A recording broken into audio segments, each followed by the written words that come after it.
I'm pretty sure you have heard of Cats Don't Dance by now. Cats Don't Dance is a film by Warner Brothers that was released back in 1997. Even though it bombed in the box office pretty hard, it still managed to gain a cult following. So today I am making an iceberg of Cats Don't Dance since I haven't seen anyone do it yet. Movie parodies. This is a reference to the end of the film where we see all of the characters in parodies of famous movies. It is said that animators wanted to use a lot of old classic Hollywood movies at the time, but since they were running out of money, they were told to use movies that Warner Brothers owned. VHS release. Cats Don't Dance was not watched by many, but many people remember watching it in VHS, which was released back in August 19, 1997. Chinese theater. Near the end of the film, where Darla's film was set to premiere, it was in the Hollywood Theater, which is located in Hollywood and founded in May 18 of 1927 and is still up to this day in Hollywood. The star of tonight's Gala Hollywood premiere, Little Archangel. Darla Dimple's handprints are enshrined in the forecourt of the Chinese Theater. MGM. The film makes a lot of MGM references like the famous logo. LB Mammoth, a character in the film, is a reference to Louis B. Mayer. Kokomo. In the beginning of the film we see that Danny is from Kokomo, Indiana. Golden Age Hollywood. Cats Don't Dance takes place in 1939, a year many say was the best year in the golden age of Hollywood. The film was mostly a love letter to old Hollywood. Real-life celebrity references. The film has a lot of real Hollywood celebrities that were popular at the time, such as these. Big hand for Joan Crawford, Cary Grant, W.C. Fields, Clark Gable. Racism. The film surprisingly handles topics of racism in Hollywood and how black actors had a difficult time going into showbiz. Even though it has animals, it still tackles a message on how Hollywood was very racist. I thought Hollywood was always looking for new talent. Talented people, not animals. Randy Newman. Randy Newman was the one that wrote all the songs from Cats Don't Dance, and before the film was released, even he thought it was going to be a success until it all went down thanks to Warner Brothers. Turner-Time Warner merger. This is a reference to Time Warner setting a $3.5 billion offer for Turner Cable. When Cats Don't Dance was released, it mostly became a casualty for the Turner-Time Warner merger. Shirley Temple, the main villain in Cats Don't Dance, which is Darla Dimple, was mostly a reference to the famous child star, Shirley Temple.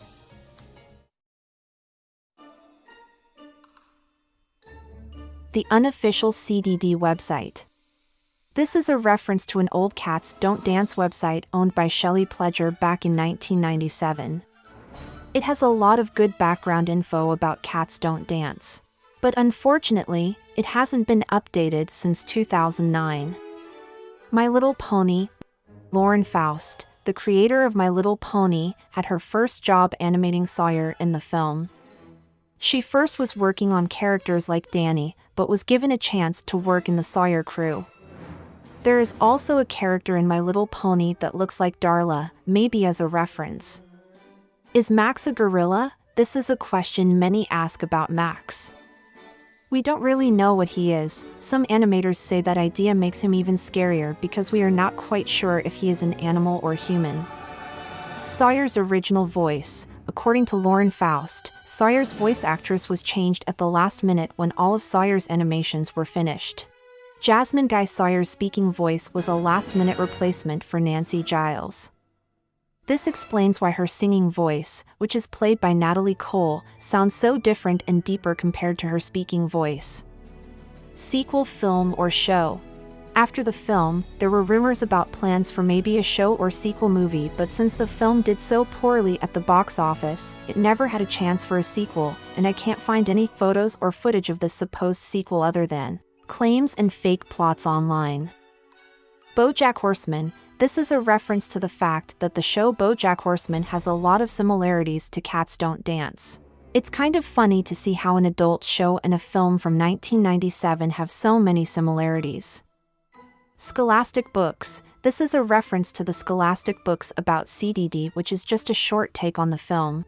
The book has screenshots of the film as well. Blu-ray or streaming. This is a reference to the fact that there was never a Blu-ray release of the film for some reason, and it's nowhere to be found on HBO Max. The only way you can watch it is on places like Amazon Prime, or just buying the DVD online. Sacrificial lamb. This is a reference to this scene. Farley Raised Animal Agency, can I help you? You need a lamb for the Moses picture? Yeah. Oh, a sacrificial lamb? No. Sorry, fresh out. Basically, they were called for a lamb to sacrifice. Sunset Boulevard. Many say that Max could be a reference to the spirit of Max von Stroheim in the Billy Wilder film Sunset Boulevard in 1950. Other cartoon references. Some other cartoons like to make references to Cats Don't Dance, such as these.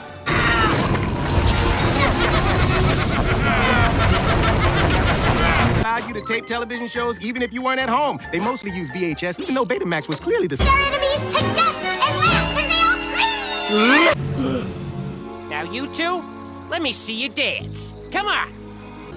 If you two don't start practicing your dance routines for the show tonight, I'll make a few biogenetic adjustments and force you. Come on, shake those flippers. Come on. Cartoon Network or Disney Channel. This is a reference to the fact that in the early 2000s to the early 2010s, Cartoon Networks used to air Cats Don't Dance. That is how many were introduced to the film for the first time. As for Disney Channel, it is speculated that the film was aired in the late 1990s to maybe the early 2000s. Ending credits. If you pause at the end credits, you will get this silly message. Some people, such as myself, totally missed this at first. Subway toys. This is a reference to the Subway toys following the film release. The set of toys came with one of these following characters. There was a Darla figure as well, but was unreleased due to a choking hazard.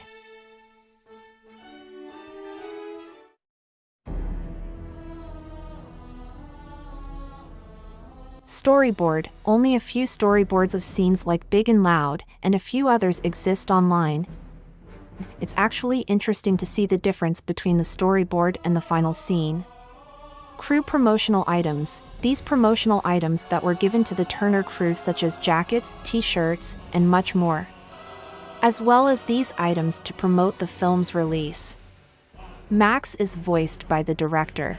Max is voiced by Mark Dynel, the director of Cats Don't Dance. They were gonna get a voice actor for Max, but they were running out of money, and since Dynel already did the voice recording for reference, they decided to use his voice in the final cut. Pudge replaced Tyler. This is about Pudge. Danny's sidekick from the film originally was gonna be a bird. But for an unknown reason, he was changed to a penguin. Some production photos showed Tyler's original design. Original poster. This is a reference to the old poster that was going to be used in the film. These were sketched by John Alvin. It was ultimately settled on this design in the end. Hand-painted poster. Pretty self-explanatory, the fact that the original poster of the film was hand-painted. DVD games. This is talking about the DVD for the film has some hidden DVD games that you can play with the DVD remote. Betty Lou Gerson. This is a reference to the fact that Betty, the woman who voiced Cruella de Vil in 101 Dalmatians, also voiced the fish named Francis in the film. It was her last role before sadly passing away. Pulitzer Prize Big Sister. This is a reference to a Looney Tunes short starring Foghorn Leghorn that showed before the film. Cats Don't Dance 1994. There is a video on the video archives which shows Tuner animators working on the film. It's an interesting find. Cats Don't Dance Rap Party. This is a reference to the party that was held at the end of the production. I was only able to get a few photos of this event online. I was also able to find this rap video online. It's mostly like the 1994 video, only with a few differences.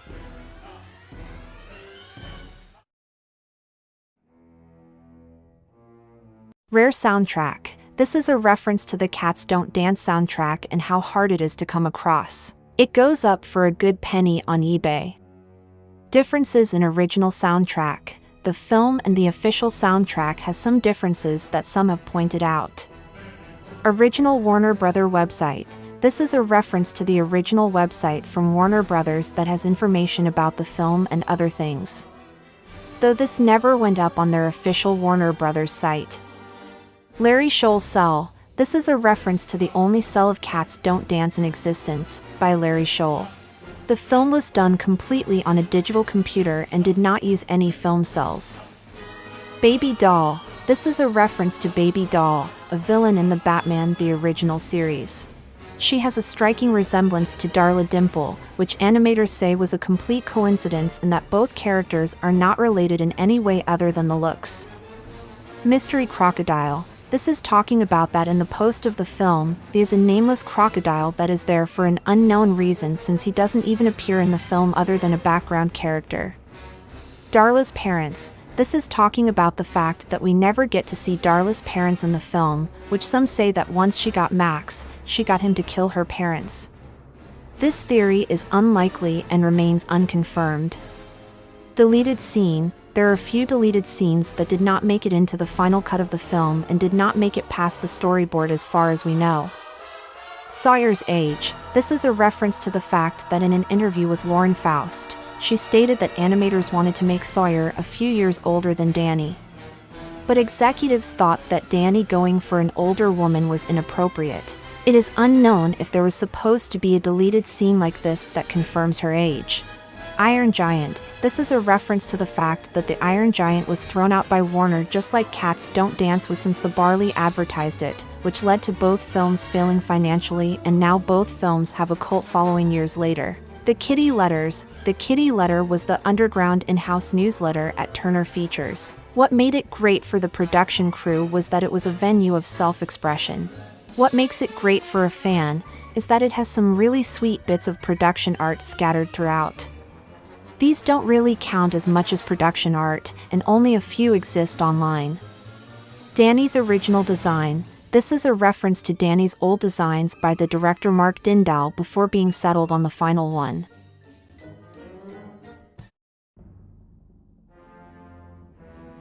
Nearly scrapped. This is talking about the fact that the film was almost scrapped entirely by Warner Brothers executives, since they saw no potential in the film. WB led to its failure. As said before, Warner did little to promote the film, and failed. This was fully on Warner since many critics enjoyed the film and everyone including Randy Newman himself stated that he thought this was going to be bigger than Toy Story. But since Warner Brothers was going through a lot during the mid-1990s, by the time Cats Don't Dance came out, Warner did not want to associate itself with the film and well as others such as Iron Giant. Gene Kelly's last movie. Near the end of the film, we see that this was a film by the legendary Gene Kelly. Sadly, he died in 1996, 1 year before the film's release, thus never got to see the final film. So this message played at the end in honor of Kelly. Noah's Ark. This is a reference to the Little Archangel disaster in the movie, which was based on the real-life Noah's Ark film incident in 1928, which killed many and left dozens injured. Only 15 people at its premiere. When Cats Don't Dance hit theaters, it was dead upon arrival, as some say, since only 15 people came to the premiere, and one which was a family of 5. Lack of advertising. This is a reference to the fact that there was only one poster for the film, cheap Subway toys, and only one ad. No other commercials or items that I know of seem to exist for the film. Different plots. This is a reference to the fact that many were unsure of the idea of the film after Michael Jackson left. Some say the story was going to take place in the rock and roll era of the 1950s or actual street cats that live in the back of Hollywood studios, or even to make it take place in the 1990s to be more modern. But it was decided to take place in classic Hollywood in 1939. Michael Jackson. This is a reference to what I just said about Michael Jackson. Originally, Michael Jackson himself was going to star in the film and was almost like Space Jam on how they mixed cartoon and live action with a famous celebrity. But for some reason, Michael left production in maybe 1994 and turned to where it is.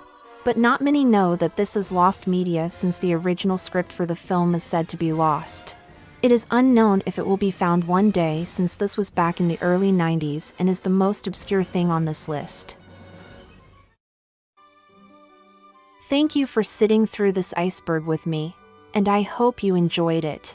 It was fun to go through the rabbit hole of Cats Don't Dance and see things that I'm sure many did not know of. Thank you so much for watching this shitty iceberg video.